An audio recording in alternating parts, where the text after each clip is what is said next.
Texas A&M running back LeVeon Moss announces he is coming back. The Aggies are going to have an elite running back room.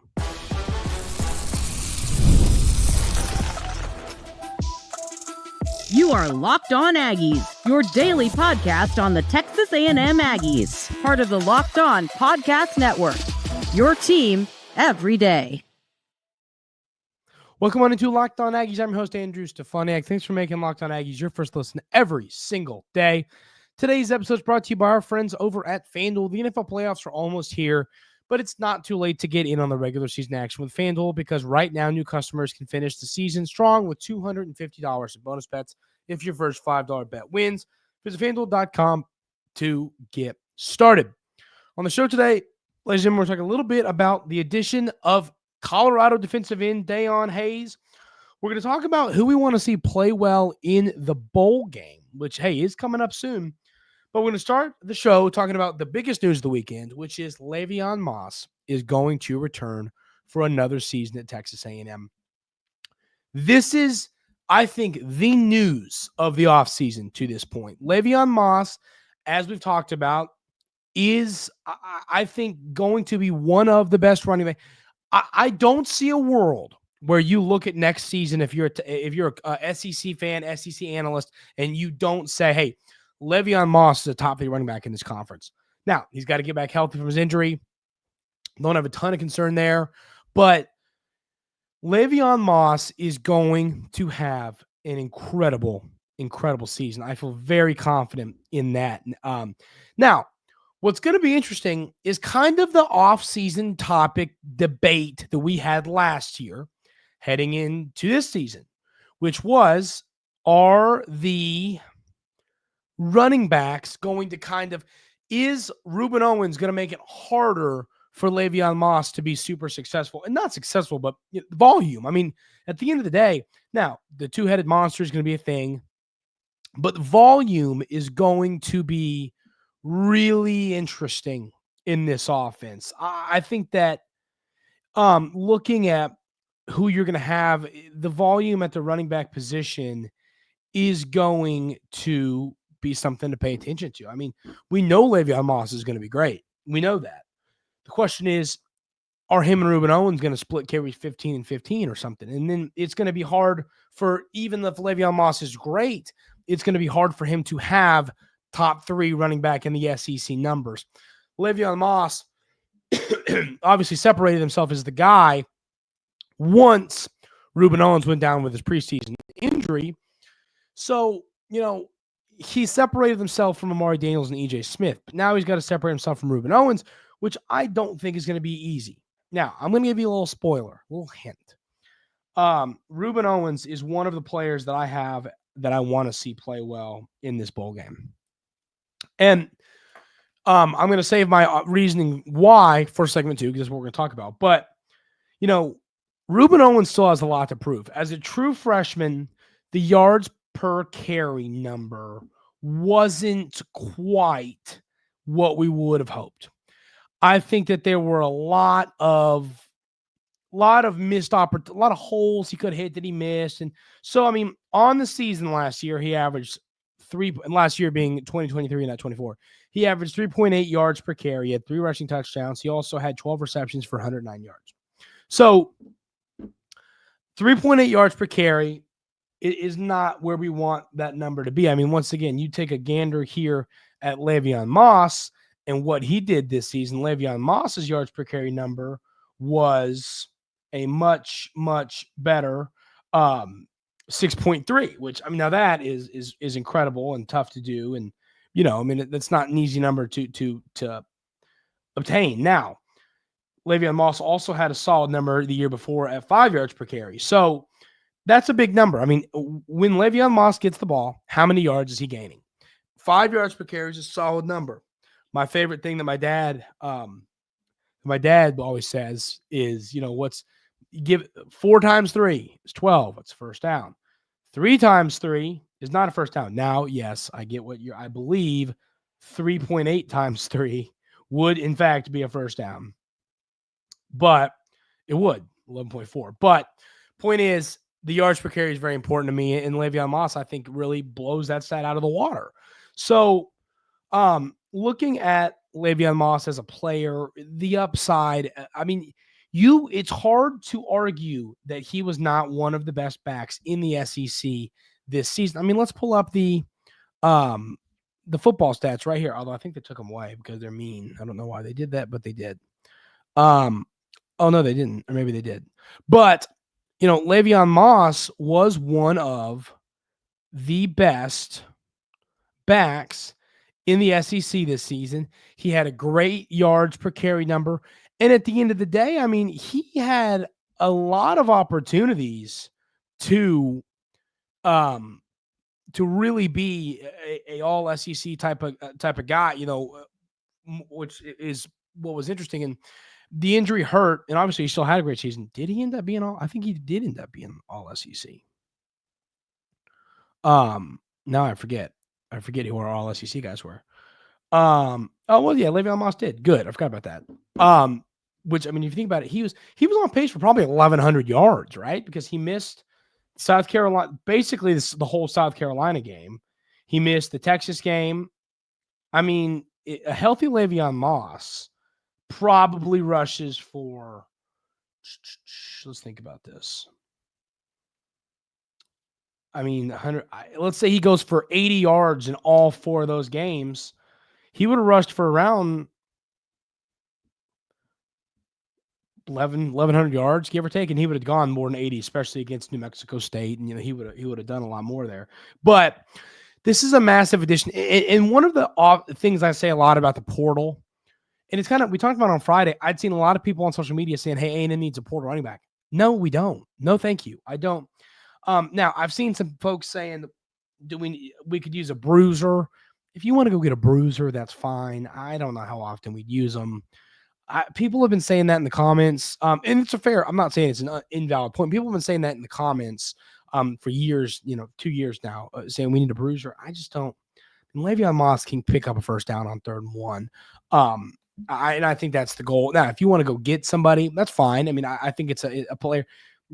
Once again, we look at the portal now as how much is it going to cost to go get this player and this player. I think you can look at the portal as like a bruiser running back wouldn't be all that expensive. So I'd be fine to go get a player like that in the portal. But this room is what people should be excited about. It's going to be very easy, very, very easy to root into. It's going to be really easy for this room to give this offense a boost from last season. I think that having the 2-headed monster, a lot of people like Amari Daniels. I think he's great. I think that Ruben Owens is better. I think that the 1-2 punch of Owens and Moss is going to be better than the 1-2 punch of Moss and Daniels. And that's going to be a great part of this offense next season, is I think Moss is going to, or Owens will elevate the snaps we got from Daniels and hopefully just make this team even better. So I'm really excited to see what's going to end up happening there. What ends up happening is going to be a fun part of this offseason conversation, because if this offense can't improve from last year, you're in a tough spot. We know what you're going to have. They're going to do a great job bringing in players in the portal defensively. There's going to be a lot of improvement there. Question's going to be, can this offense take the next step? I think you've already done a heck of a job adding at the receiver position. You brought in some tight ends. This offensive line's already in a good spot if you add a couple solid players to just give you some depth and options. I love that. You've got your quarterback, the running back room. You've got elite players. This offense can, I think, take a massive jump from this year. I mean, once again, it was middle of the pack in the SEC, middle of the pack in college football. I think it can take a jump to being a top 5 offense in the SEC and top half offense in college football, if not higher than that. I mean, I think the ceiling is higher than that, knowing that Marcel Reed with some work in the passing game can be a darn good player. So really excited that Le'Veon Moss is back. I think he's going to take this offense to another level next year when you improve around him. And it's not just, Moss is going to get 25 carries. When you improve the offense around him, that is going to be huge for this Texas A&M offense. We're going to talk a little bit about the bowl game and who needs to play well coming up right here on Locked On Aggies.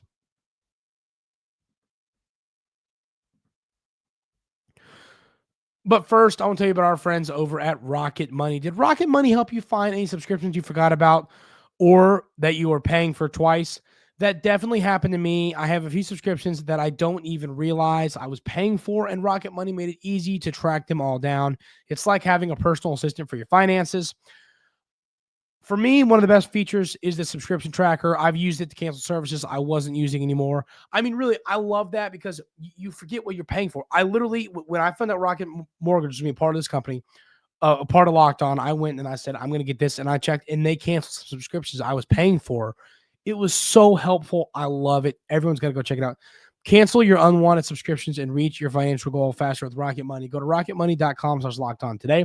That's rocketmoney.com/lockedon, rocketmoney.com/lockedon.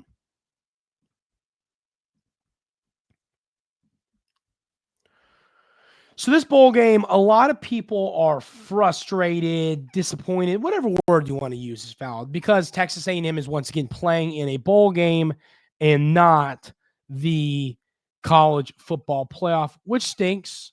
Don't love that. I really wish the Aggies would have been playing on Saturday. Would have been playing in one of these games.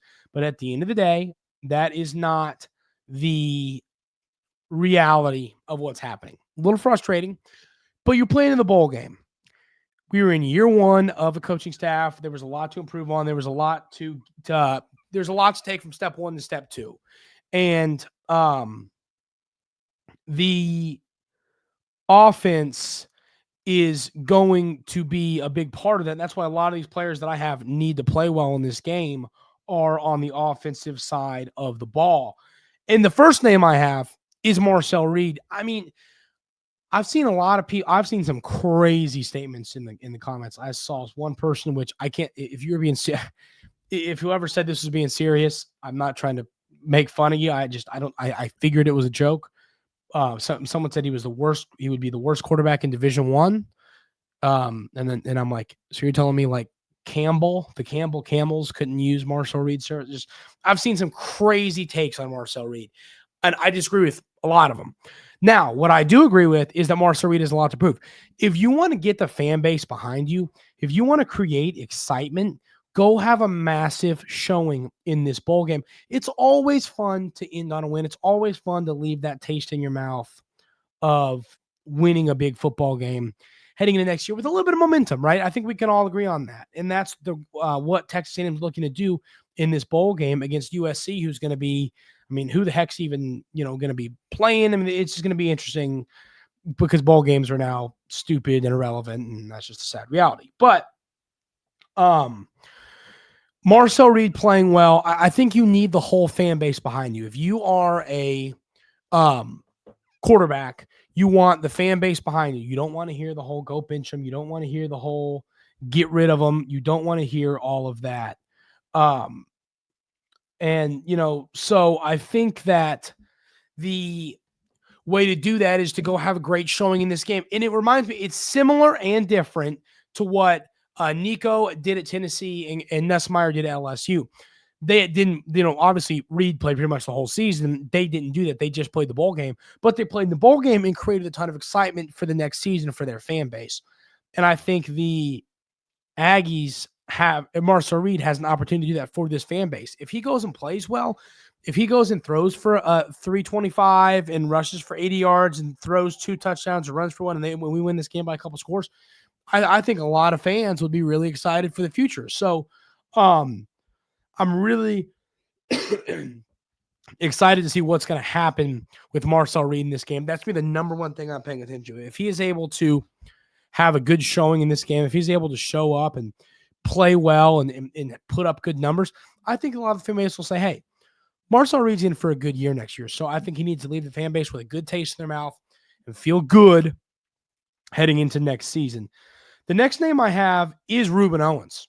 We talked about it kind of in segment 1, but I mean, Ruben Owens is the guy. The yards per carry weren't great his true freshman season. Yes, he was a true freshman, but running back's a position where we see players succeed as true freshmen. Like that happens a lot. So I am kind of anxious to see what's going to happen with the Texas A&M young running back in Ruben Owens. I think that he's going to have a solid game here. And we didn't see, all we saw him in was the Texas game. And heck, it was 2, 3, 4 snaps, carries. Like, he didn't play a lot. So we really haven't seen that second year. Heading into the season, we expected him to take that sophomore 5-star leap that we see happen with a lot of 5-stars. We didn't see that because he didn't play. And I think it's a recency bias thing, partially because LeVeon Moss was so darn good. But if LeVeon Moss, or if Ruben Owens, is able to take that step to the next level, it's going to be great for not only himself, but for this offense. He, I think, is going to do it. I think he's going to take that leap. And I think if he, no Moss in this game, obviously with the injury, I think if Ruben Owens was able to, run for, a 4.9 yards per carry, 100-yard game with a touchdown, catch a couple passes, I think we would feel really good about this offense next year. We've talked about the additions at running back. We've talked about the additions in the tight end room. We've talked about how your offensive line is looking like it's in a great spot for next year. If he takes that step to the next level, it's going to be great for this offense. The next name that I have here is the tight end, Theo. And,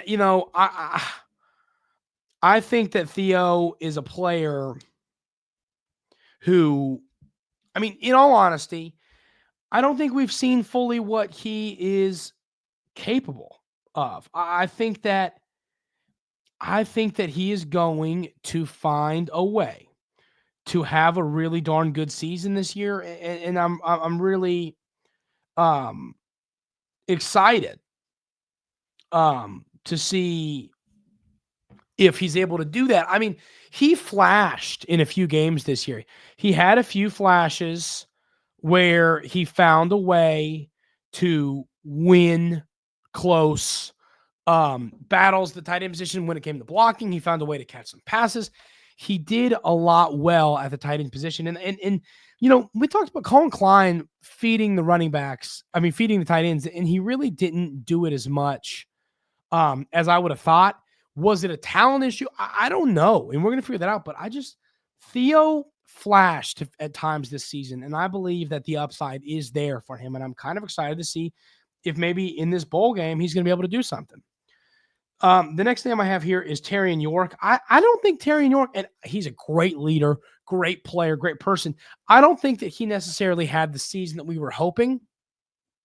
So I'm kind of excited to see, hey, same thing as Marcel. Leave a good taste, have a great game, maybe get a sack, get a forced fumble, make some big plays, and get us excited for next year. He's going to be going into his junior season. He'll definitely be a captain again. So I'm really stoked to see if he can have a big game and kind of have everyone feel good. Now, another name that I think is interesting, and it's kind of that same, hey, where the heck is that 5-star boost we talked about with Ruben Owens? It's with DJ Hicks. He had some games this year. He had some moments where you went, okay, there it is. There's that potential. There's that potential we've been excited to see for months and months and months and years and years.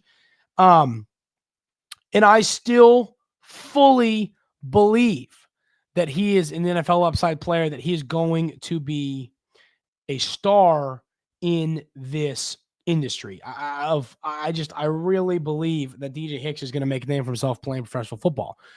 But he's got to flash in college to be able to do that. And same thing here. Can you imagine if DJ Hicks goes out and gets a sack and a couple big tackles, and you go, man, next year's the year. DJ Hicks is going to be great next year. The 5-stars finally coming on. He's going to be great. That would be great for this team. So I would love to see DJ Hicks. I think he's right up there with Owens and Reed for my want to see these guys play well in the bowl game kind of excitement. So I'm fired up to see what he's able to do. I think him having a good season, it would be massive for this team, and maybe a big performance in the bowl game can be the boost he needs to do just that. We're going to talk about the Aggies' most recent portal addition in Deion Hayes, who comes over from Colorado, a veteran guy on the defensive line that I think is going to be really good and maybe get after the quarterback. We'll talk about him coming up right here on Locked On Aggies. But first, I want to tell you about our friends over at FanDuel. The NFL playoffs are almost here, but it's not too late to get in on the regular season action with FanDuel, America's #1 sportsbook. Because right now, new customers can finish the season strong with $250 in bonus bets if your first $5 bet wins. FanDuel has so many ways for you to pick up a dub. I love betting on which players will score a touchdown. The touchdown score parlay is already a ton of fun. It really is thrilling. It's a lot of fun to bet on those for NFL games. Just visit FanDuel.com to join today. That's FanDuel.com for your chance at $250 of bonus bets. Make every moment more with FanDuel, an official sports partner of the NFL and, of course, the Locked On Podcast Network. So over the weekend, the Aggies land former Colorado defensive end Deion Hayes, a 6'3", 265-pound defensive end, spent 4 years playing at Pitt and left Pitt to go to Colorado with Deion Sanders. On his career, he's put up some solid numbers. I believe it was 15 sacks on his career. With a season high in sacks of, I believe it was 4. Let's see. His season high number in sacks is 4 in 2023. He had 2 sacks last year. He had 3.5 sacks in 2022, 3 sacks in 21, 2.5 sacks in 2020. So he's played a lot of good football, and he's had a few sacks every year. He's forced 3 fumbles in his career. He has done a lot well from the defensive end position. He is one of my favorite type of portal additions, and I call this the 1-year rental. He's going to come in for 1 year. He's probably not going to start on this team. Let's just be honest. He's probably not going to be a starter, but he's going to be a guy who's going to come in, and he's going to play some great snaps. I bet he could have another year with 2, 3, 4 sacks. He's going to have some big moments, some big plays, some memorable plays, but he's not a player that's going to make or break your season. And I think additions like these are the best additions. Flat out. I mean, I just love additions like these. I mean, he had a great year at Pittsburgh in 2023, 45 tackles, 4 pass deflections, 4 sacks, a forced fumble. I mean, he's played some really good football. PFF grade over his career has been really solid. I mean, he had a 78 PFF grade in 2023. This year, he didn't have his best year. He only played 163 total snaps. But in 2023 at Pittsburgh, he plays almost 600 snaps with almost an 80 PFF grade. I mean, at the end of the day, he's not going to play 600 snaps this year. He'll probably play, I'd say, in the 200 to 350 range, if I had to guess right now. But if he can put up numbers in between what he did at Colorado in 2023 at Pitt and have a good PFF grade, he can be a great addition for this Texas A&M defense. So I'm excited about the addition of Deion Hayes. I think that he brings exactly what Texas A&M is looking for, veteran leadership. He's going to do a lot well for this team. Upside player. You know what you're getting in him. Veteran guy. A lot to be excited about for the Aggies with this player. So fired up about that. Still a lot to get done in the portal, a lot of players to add. So I'm excited to see what ends up happening there. That is going to do it for today's episode of Locked On Aggies. Thank you all so much for being here every single day. I really, really appreciate it. I hope y'all have a great rest of your day today. Going to have a Christmas Eve show coming to you. We'll have a Christmas show coming as well. Going to record both those tomorrow. So we will see y'all on Christmas Eve. Hope everyone has a great rest of their day. And like I said, see you tomorrow on Christmas Eve.